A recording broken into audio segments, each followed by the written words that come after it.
everyone, to Smarter in September, journey series that just takes a closer look at some of the items that interest you. We're really excited for this week's presenter. It's Sam Dolezal, UBT's wellness advocate. Sam is going to present on smarter strides, optimizing the wonders of walking. Sam knows a little bit about that. She's an avid walker and runner. I'll let her tell you about her. I'm Kelly Robert, Journey Program Manager, and I just invite you to settle in, get comfortable, and enjoy the presentation. If you have any questions, please post them in the chat feature, and if they haven't already been addressed, we'll ask them at the end. Thanks so much, and enjoy. All right, thank you, Kelly, for that wonderful introduction. And as she mentioned, today is really going to focus on walking and how can we improve what we may already have, or how do we get started. So I do want to preface this conversation with, this is general education. And so before you start a program or increase intensity, do have the conversation with your primary care provider or healthcare professional to determine that this is the right step with you. Everyone is different, and so your needs and concerns may be different as well. So just wanted to highlight that piece before you make major overhauls to your fitness or walking routine, that we take that into consideration as well. So Kelly did a great introduction. Again, my name is Sam Dolezal. I'm the Wellbeing Officer at Union Bank, and lots of different experience ranging from education to health coaching to, again, overall wellness. But I just want to highlight at the end here, I appreciate a good brownie. So for folks who are like the edges, you and I can be friends because I tend to cut out of the middle. So just a fun fact about me to kind of get us started here. But what are we actually looking at today? I broke it down kind of into three major categories. So we're going to look at just kind of some basics. What do we need to know about walking? And this may be somewhat of a refresher for you. Second one is the worthwhile considerations. What are things that we need to look at? What are ways that we can adjust to increase both our duration or the time that we're out or the intensity? And then finally, supporting a super you. What do you need? What are certain aspects that we should take into consideration, again, before we go out on that walk? So we're going to start with what you need to know. What exactly is it? Again, we all walk, whether it's to the fridge or to our car, or actually go on an intended walk. But what is walking? Now, this is essentially the act of moving at a regular pace and picking up 1 foot at a time. So there's always 1 foot on the ground. That is the true definition. If you've ever seen the sport race walking, this is an Olympic sport, that is the main rule, is that when you're running per se, you are airborne. So at a certain time, neither of your feet are on the ground. And in race walking, you have to have 1 foot on the ground. So those folks can move pretty quick though, even though they have 1 foot on the ground. Now, when we talk about other definitions that tie to walking, we talk about intensity and impact. So it's considered cardiovascular physical activity, and it's considered low impact and moderate intensity. So we're going to talk through those three terms: cardiovascular, low impact, and moderate intensity, because again, we do tie these with walking, but a lot of times we don't really know what they mean. And I know even for myself, I go, okay, I understand that, but really what's the base behind that? What are we comparing it against? So that's kind of where we're going to start as we move into what exactly is walking conversation. So the first one is cardiovascular. Walking is a cardiovascular activity. Well, what is cardiovascular? A lot of times when we hear cardiovascular, we hear cardiovascular disease. So we're going to kind of flip that. What is the cardiovascular system?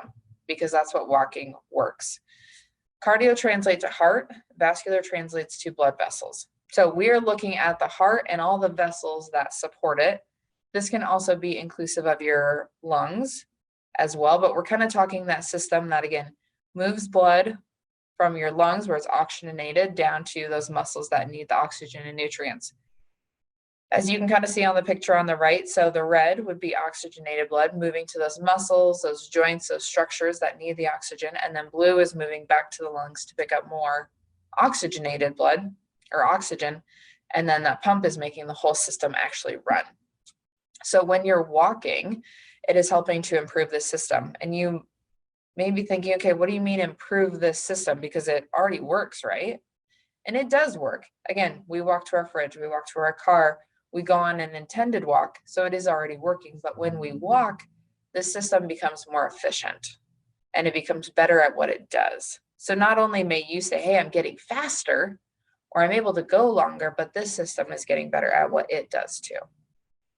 So walking is a great way to increase your cardiovascular capacity in the sense that it becomes more efficient in what it does. Okay, so that's cardiovascular. Now let's talk about impact. As I mentioned earlier, when we say low impact, what are the other things that we're comparing against? So that's kind of where I'm going to start. What are the other areas that helps us create this picture of, okay, I understand what this is. Here's where walking is. So impact, sometimes there can be no impact. This is when both feet are on the ground and they kind of stay on the ground or you're suspended. So for example, swimming would be a no impact activity or low impact activity where, hey, I'm not necessarily putting a bunch of impact on my body. I'm not jumping. Biking, elliptical, again, you're suspended by something. Again, depending on how much force you put on it though, when I say it, I say your body, you may see that there's a little bit of impact. So for example, when you do water aerobics and you're jumping in the pool, again, you're suspended by water, but you may have some impact because you're jumping up and down onto the floor still. Low impact, one foot is on the ground during movement. Walking, dancing, hiking, mowing, vacuuming, all of those things have low impact. Again, you're essentially moving from one foot to the next, but one foot is always on the ground. And then high impact, this is when both feet leave the ground and you're considered airborne. Jump rope, jumping up on something, those sorts of activities. And when we talk about impact, we're usually talking about cardiovascular activity. We're not talking resistance training because again, when we do a squat, you may have both feet on the ground. So you're saying, okay, there's no impact, right? But if we put weight in your hands, now there's some level of impact. So when we look at walking, we're looking at low impact. One foot is on the ground. Again, if you move up to a jog or a run, you may go to high impact, or if you switch to a elliptical, for example, you may say, hey, I still have some level of impact, possibly, but usually there's no impact then.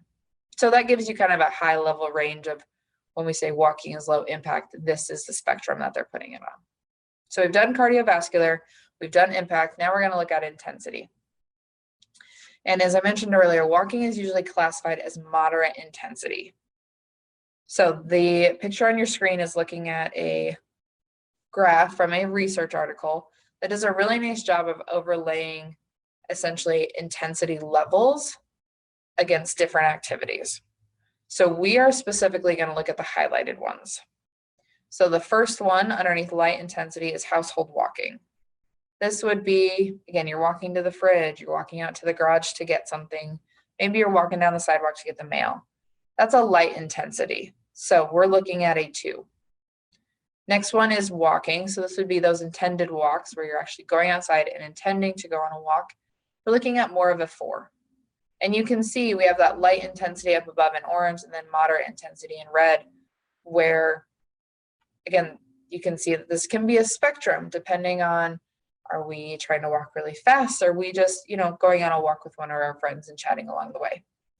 The last highlighted one is running at 17.9 kilometers per hour. So this is running. This is all out running.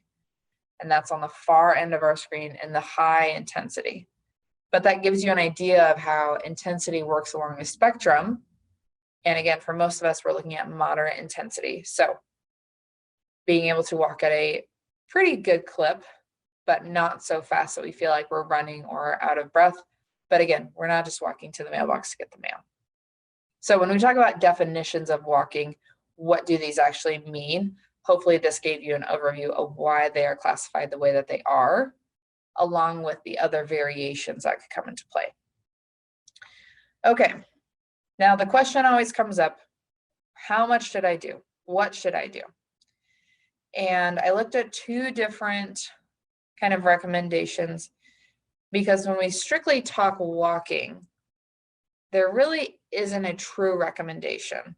And I say that in the sense that when we think of it in terms of other activities, there isn't a recommendation for how much swimming you should do in a week, or how much snowmobiling, or how much rock climbing you should do. There's a physical activity recommendation, and that comes from the Centers for Disease Control and Prevention, so the CDC. So physical activity as a whole, all of your activity, they say about 150 minutes per week, and then 2 days of resistance training. And this looks different for everybody.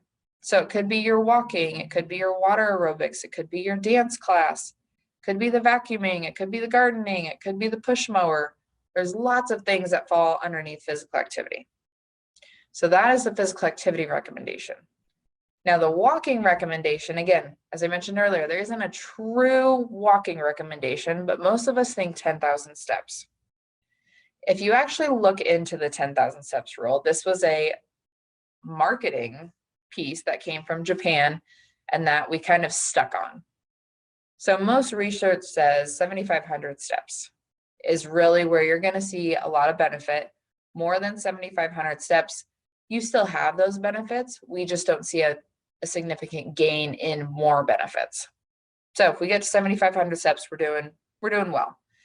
Now the issue is most of us only get 3,000 to 4,000. So maybe about half of what we truly should. Again, maybe you're not a walker though, maybe water aerobics or the dancing, or hey, I really like to garden and that's my jam. Again, there's lots of other ways to get physical activity versus just walking. But again, if we're getting 3,000 to 4,000 steps a day, are we supplementing that with other activity? Are we getting our activity other ways? So recommendation wise, this is what the overarching recommendations are. What your provider says could be different as well. You may have other recommendations, other needs that need to be involved in that process of saying, okay, what is doable for me and what is going to have the most benefit for me? So kind of as I mentioned earlier, when we talk about steps, some of us can get, I don't want to say stuck on it, but we like numbers. So do I. I like numbers too. But we can't get stuck on the 10,000 steps. So overarching goal is more activity, more physical activity, whether that is, again, going on a walk around the block after dinner, walking out to the mailbox, again, doing a few extra things throughout your day to get a little bit more physical activity in versus getting less physical activity in. So focus on those minutes. Again, your steps may be part of that equation, but if you're saying, hey, I gardened most of the day, but I didn't have a ton of steps, that's okay. It's okay because you still got that physical activity. Okay. Now, 150 minutes when we're talking about physical activity recommendations, it can be a lot and it can be daunting. So what if that isn't feasible? What if you're saying, hey, I'm right now getting maybe 10 minutes a day. So I'm not going to get 150 in a week. How do I can't do that. What do I do? So the research has shown any exercise is better than none. So your 10 minutes, great start. And if that's where you are, work with what you have. So that second block here, the focus on what you can do, not what you can't do. What is realistic for you? Again, maybe it's walking to the mailbox twice a day. Maybe it's just walking into the kitchen once a day. Again, just a few more steps here or there can really add up after a while. So focus on what you can do versus what you can't do. Okay, so now you're like, I know everything I need to know. I'm ready to go. I'm ready to hit the pavement, but we still have more to cover because really what we've done is covering that basic of walking.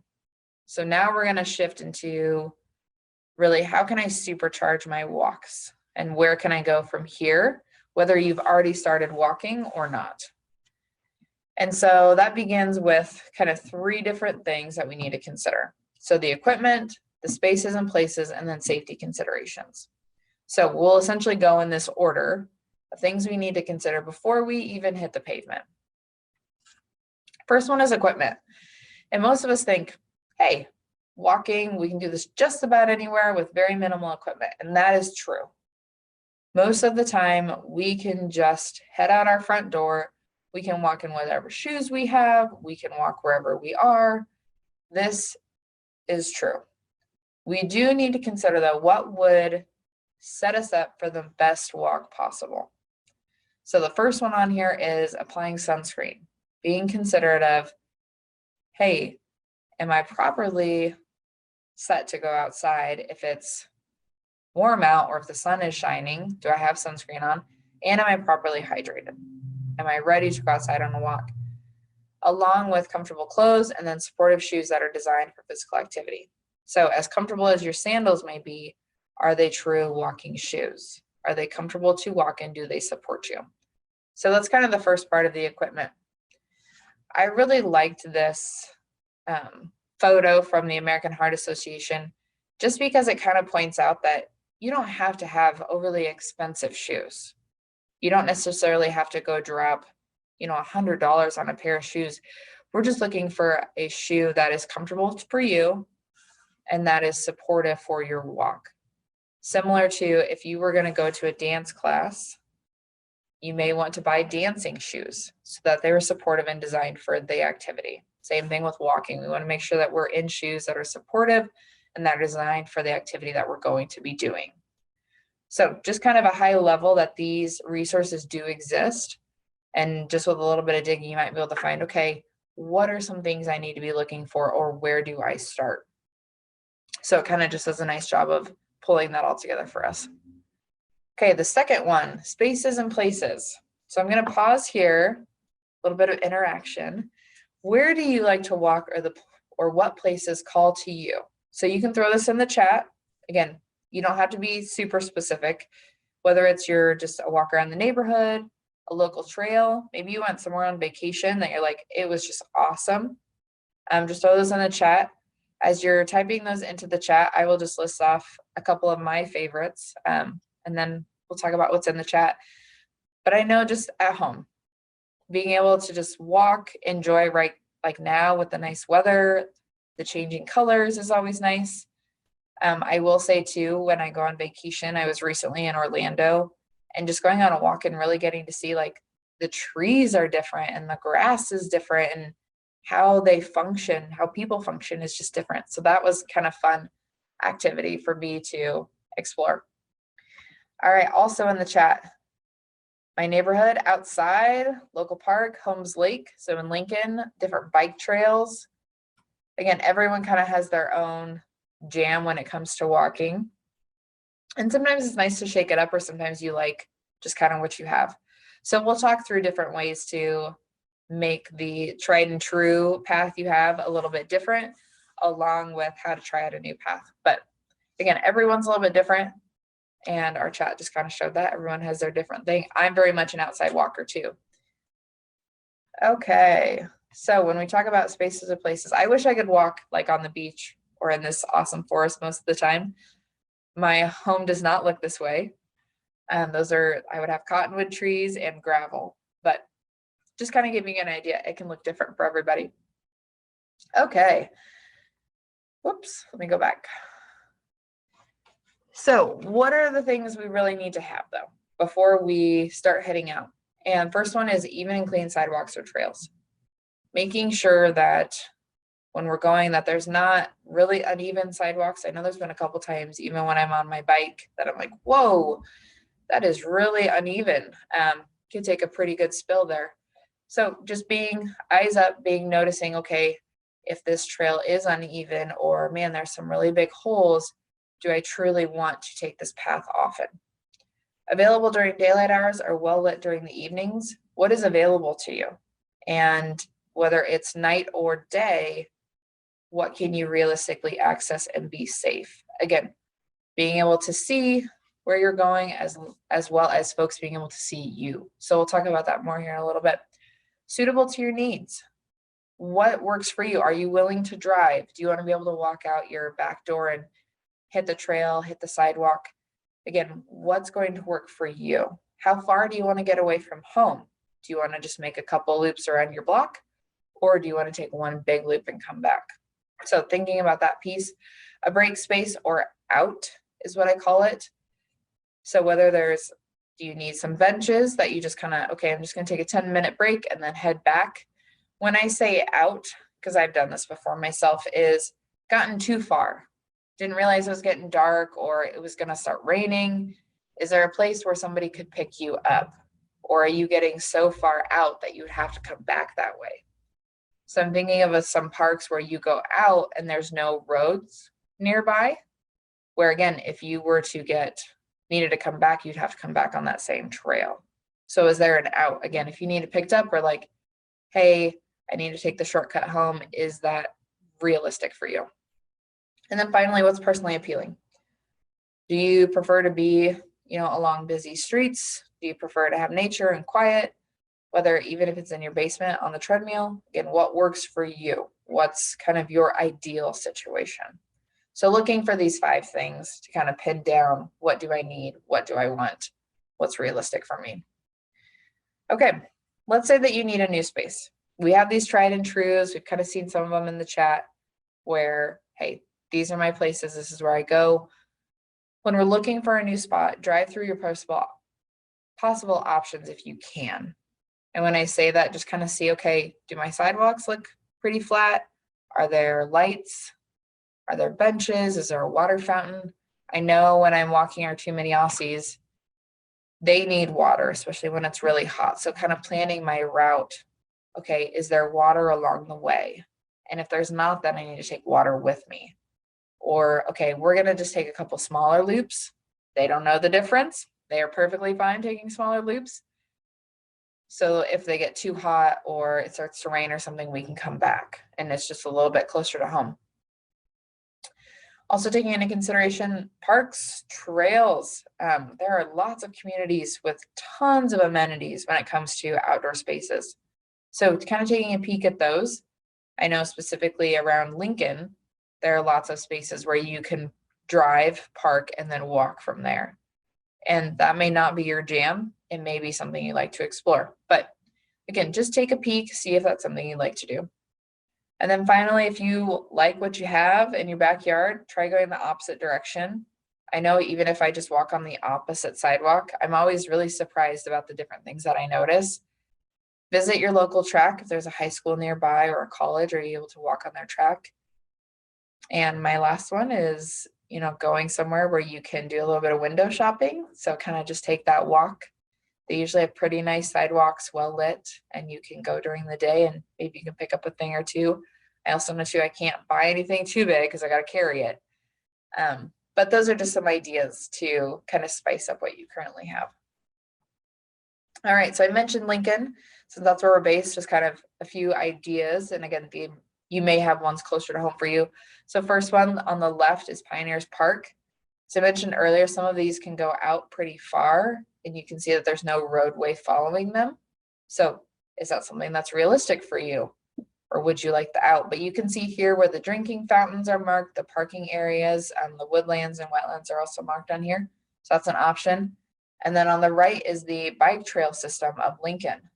And you can see there are miles and miles of bike trails to explore, whether it's walking, running, or biking. And again, you could drive to a spot, park, get on the trail, go for a while just to change things up every once in a while. But a lot of communities have these resources available if it was something you wanted to kind of take a peek at.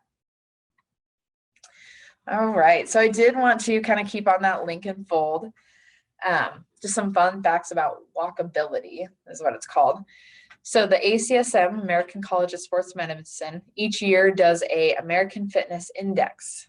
And essentially what it does is it ranks the 100 largest cities in the United States and their efforts to encourage a healthy, active lifestyle. So out of all 100 of the largest cities, Lincoln was number 16. So woot woot to Lincoln, that's awesome. And then Omaha was number 44. So in the top half, awesome results there. And then in Lincoln specifically, 91% of residents are within a 10-minute walk of a park. So that's awesome. $101 are spent each year per resident on maintaining and upgrading park facilities. And then 84% of residents have exercised in the past 30 days. So Lincoln is a very active community with a lot of resources around.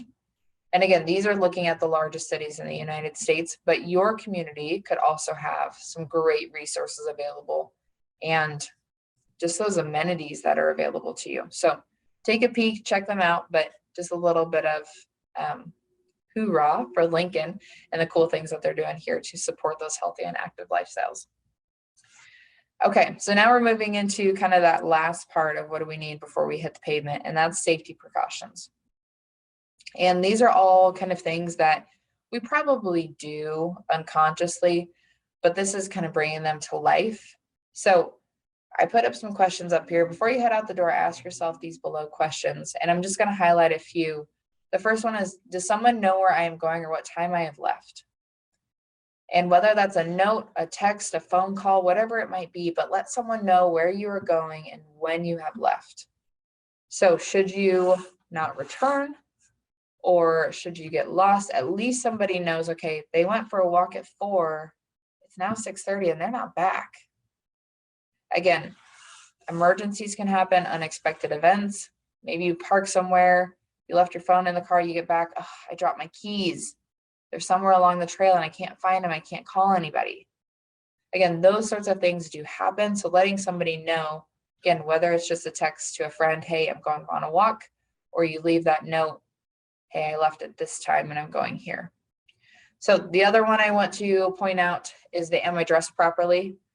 Specifically in Nebraska, weather can change really fast. So do you have layers on? Do you have gloves with you? Even if you're not wearing them, do you have them with you so that you are able to change as the weather changes or as you get hotter or colder? And then finally, am I visible?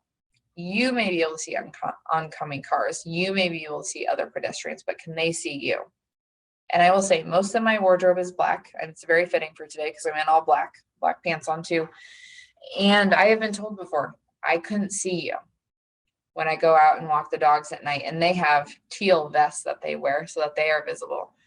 But wearing light colored or reflective gear so that folks are able to see you. Again, even though you can see them, they might not be able to see you. So the other ones that are up here, again, we probably do this subconsciously, but really keeping in mind, okay, am I prepared to go before I actually head out the door? Do I have everything with me that I'm going to need? This is one that I really found interesting. What about music or answering the phone call? So back in 2013, which it doesn't seem like that was almost 10 years ago, but the University of Maryland published a study that connected hundreds, let me repeat that, hundreds of emergency room visits with phone use while walking, with the primary cause being a fall. And it's just, we're not looking where we're going. We have other stimulus in our hands that we're focused on. And so whether it's, again, the noise around us or where I'm actually at, sometimes that phone is not a safety piece when it comes to what we're actually using it for. So if we are going to use it for music or we are going to use it for that phone call or text, what do we need to take in consideration? If you're going to walk with music, again, whether that's a podcast, a book, music, make sure the music is low enough that you can hear the traffic and other noises around you. Again, whether it be sirens or, again, just general traffic or somebody behind you saying, hey, I'm on your left, so you know the bike is coming around you so that they're able to hear you and you can hear them. If you need to answer a phone call or text, make sure to stop your walk, focus on the phone, and then stand in a safe place. So again, you can always text back, you can always call back, more than likely. But again, not just stopping where you are and answering it, but making sure you're in a safe space to answer said phone call or respond to said text. Okay. Whew. And then finally, what are a couple of you precautions is what I'm going to call them. Having that conversation with your doctor proactively. What is realistic for you? Again, walking is great medicine, but you may have other medicines that you need to take into consideration, whether that be, hey, I recently had a knee surgery. What can I realistically do? Or I'm on a certain medication, or this is where I am. I have a lot of moving parts. What can I do? So having that conversation, slow and steady wins the race. I love this saying and I use it for a lot of different things. Just start slow. Again, maybe it's that walk to the mailbox, then a walk to the end of the block, then maybe a walk halfway around the block, then all the way around the block.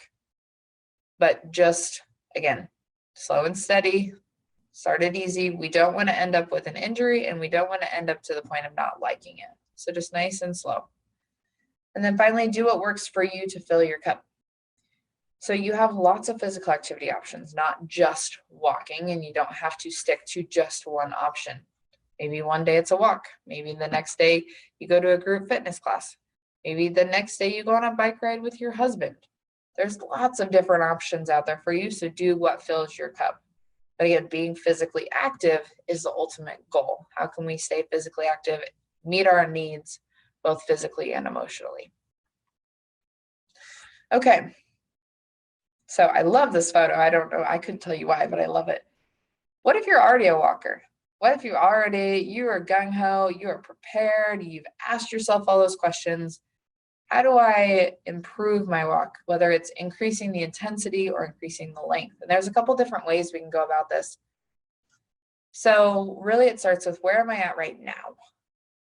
And that starts with, what is your personal preference?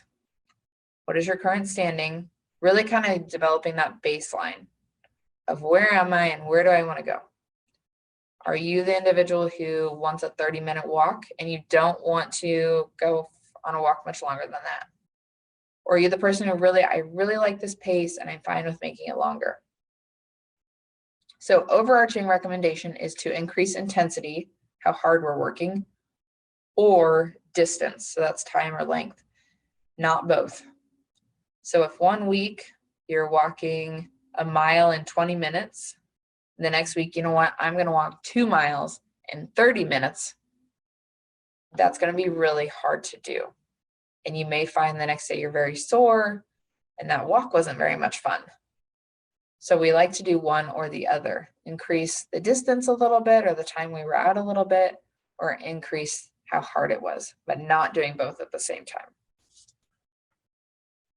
Okay, so you might be thinking, okay, but what's the difference between these two things? So first one is intensity, how hard you're working. And there's 2 ways you and I can feasibly measure these without a laboratory. First one is RPE, rate of perceived exertion. And that's how hard you think you're working. Second one is heart rate monitoring. And we have the fitness watches, the trackers, there's lots of different ways to measure them.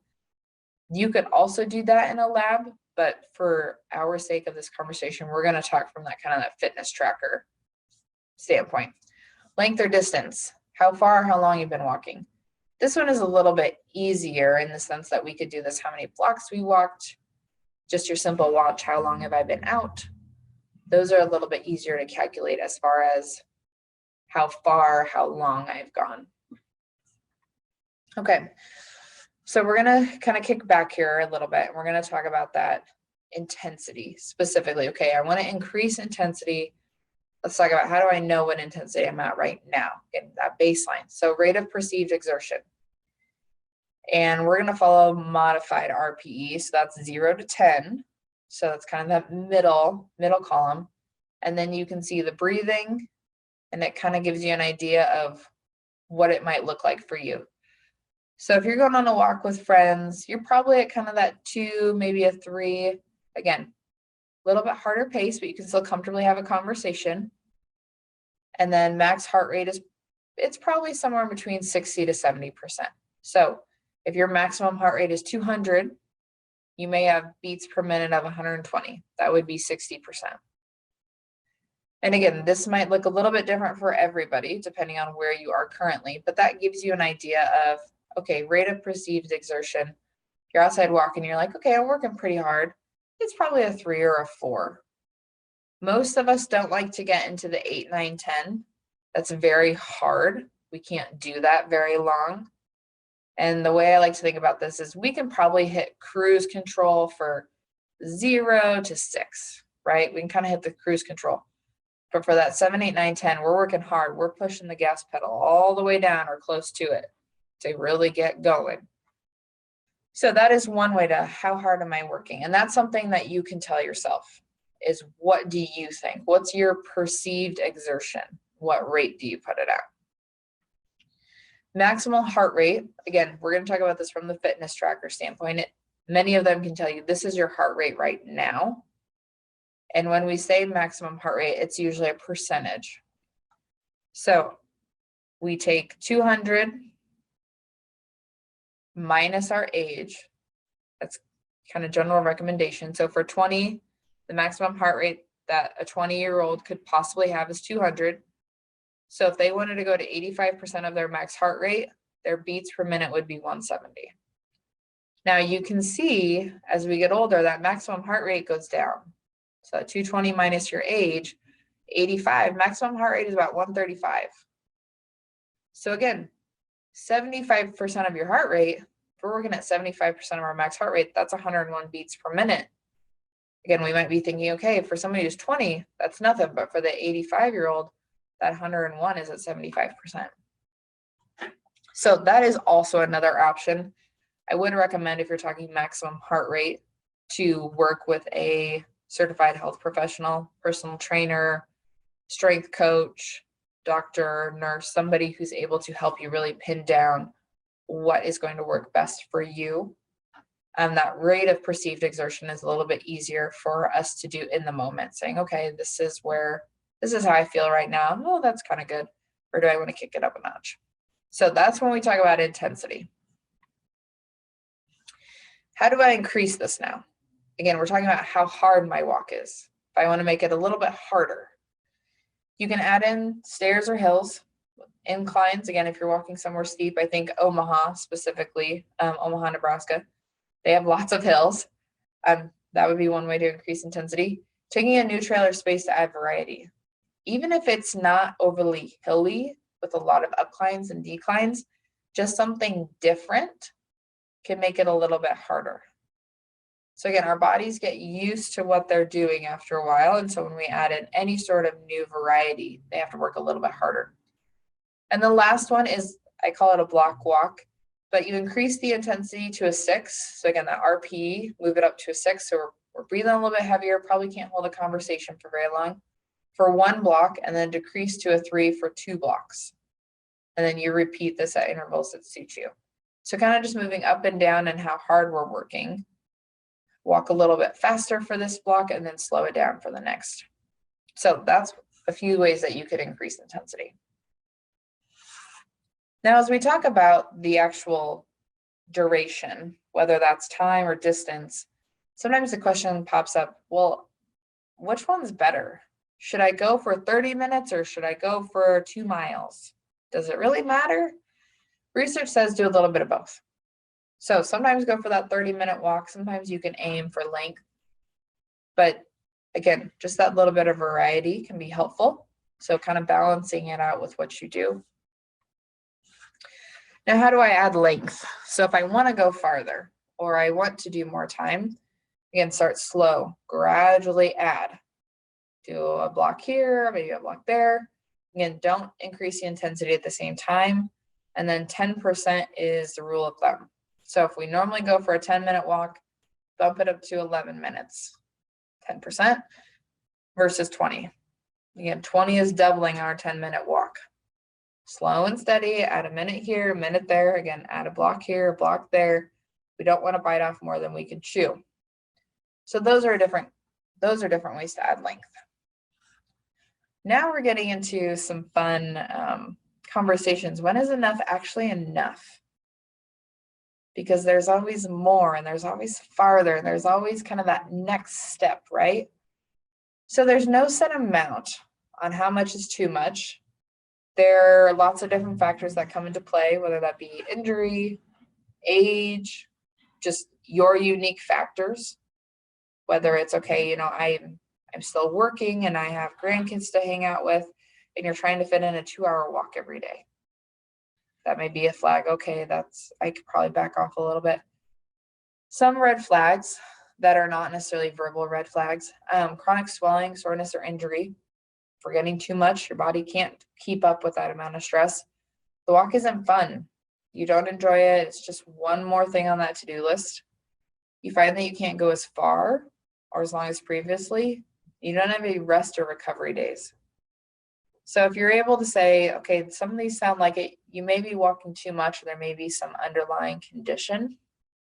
So again, having that conversation with your provider, if these items are coming up, saying, hey, when I go on my walk, I just can't go as far as I used to, or it's just not fun anymore. Being able to have those conversations, and they can help sort it out with you and settle with what truly would be the best fit for you. I do also want to mention when we talk about when enough is actually enough, if you're looking to get that physical activity in, I know for me personally, just doing something different, whether that's going to a water aerobics class or going to a group fitness class or hopping on my bike, sometimes just doing something different is a nice change as well. And that gets me out of the, oh, I have to do this. It's like, well, there's lots of other things I can do too. And then finally, those mental considerations, which we touched briefly on. We don't want this to become a chore, and we don't want it to be obsessive. So again, if you had to miss your walk for a reason, you're like, oh gosh, I can't, I have to go on my walk. Are you becoming dependent on it? If you skip it, are you not happy? If you're not able to get it in, are you able to realistically cope? And again, if that is not the case, having that conversation with your provider, hey, I'm really becoming obsessive about this, or I have to go on my walk. I just have to. Why is that? What can I do? Because we want this to be enjoyable. We don't want it to be a chore, and we want it to support you. So I've packed a lot into about 40 minutes, but I wanted to leave time for us to have a conversation and be able to ask and answer questions. This is really what we covered today. So just kind of that breakdown again. And now, what can we discuss? What questions do we have? I see in the chat a few things have popped up. Oh, different walking. Madonna Proactive, that's a great spot. So I will let Kelly field the questions, but feel free to toss them in the chat. If anything resonated with you too, there's something that you're like, oh, that block walk, that's perfect. I'm going to try it out sometime. Thanks, Sam. That was fantastic. I couldn't believe all the great suggestions in here. I am not familiar with the AARP Fit Lot. Are you? Somewhat familiar. I haven't been there yet, and I really want to go see it though, because it looks pretty snazzy. Very nice. And I have no idea where Lake Orlando is, but it sounds amazing. I would go there. Would you go It there? has lake in the title. We'll see if La Bridget answers us, tells us where that is. Oh, Florida, of course. And you were saying walking in Orlando. Hey, thanks for tuning in from Orlando today. That's awesome. Oh, I have one. Are there shoes that you recommend? No, we can't. Sam isn't paid to do endorsements, but we'll let her field that anyway. My suggestion when it comes to shoes is to head to your either local running store or like a Dick's Sporting Goods, a Shields, and have them fit you. The fitting itself is actually free. And then if you want to purchase them in store, you can, or some folks do the fitting at the store and then just purchase them online. But I'm thinking like Lincoln specifically. You have Fleet Feet, you have Lincoln Running Company, you have the Good Feet store, you have Dick's Sporting Goods, you have Shields. Just off the top of my head, there's 5 that could realistically fit you. I don't necessarily want to say a brand of shoe because everyone is so different. And so what works for me may not work for you, but I would generally recommend get fitted first so you know your true size, what shoe would work best for you, and then purchase the shoes. I say this, my boyfriend recently got fitted for shoes and he always thought he needed a wide, but he just has a really tall foot. And so he just needed a different pair of shoes that are designed for that type of foot. And it made a world of difference for him. But that fitting was kind of key because he just kept buying this pair of shoes over and over again, and they were not the right shoe for him. So that fitting can be really crucial in helping you get into the right shoe. Great. Well, thank you. That's good information. Timothy wants to know about stretching. Yeah, how about any stretches to do before a walk?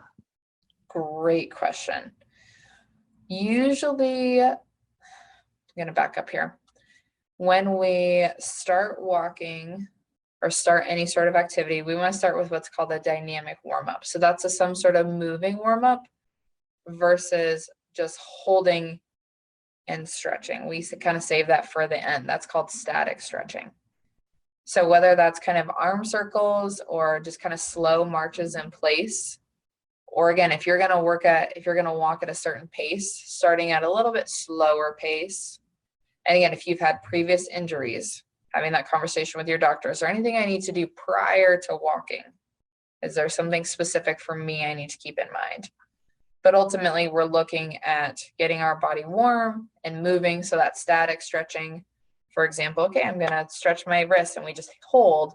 This isn't really getting it warm. It's just stretching it. So we're trying to get it warm at the beginning. Great. Thank you. What about hand weights?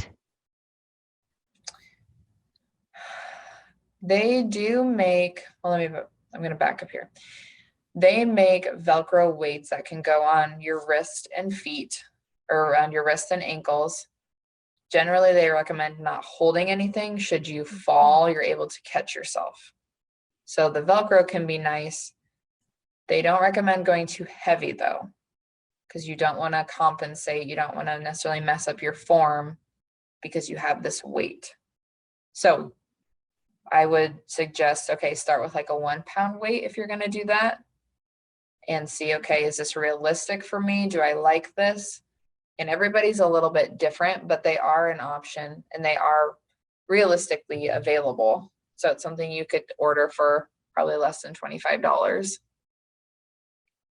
Okay, great. That's why I don't see people walking with the old, how we used to carry the hand Right. weights and do the, yes, I don't need to do the movement. Nobody needs that kind of comic relief.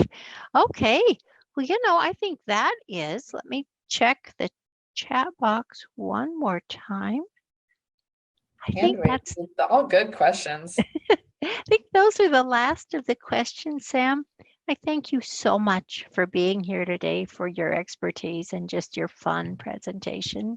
Yes. And thanks to all of you for giving up a Tuesday afternoon, for joining us. Sam's contact info is up on the screen if you'd like to reach out. And she really is fun to talk to. And I have yet to find a topic that she doesn't know a great deal about. And she never fakes it. So you always know it's good info. Thanks again to all of you for joining us today. Please tune in next week, same time, for Smarter Downsizing, or How Not to Take It All With You, with Brian Workman from My Silver Attic. I should have asked if they could just film that episode at my house. But anyway, thanks so much. Until we meet again,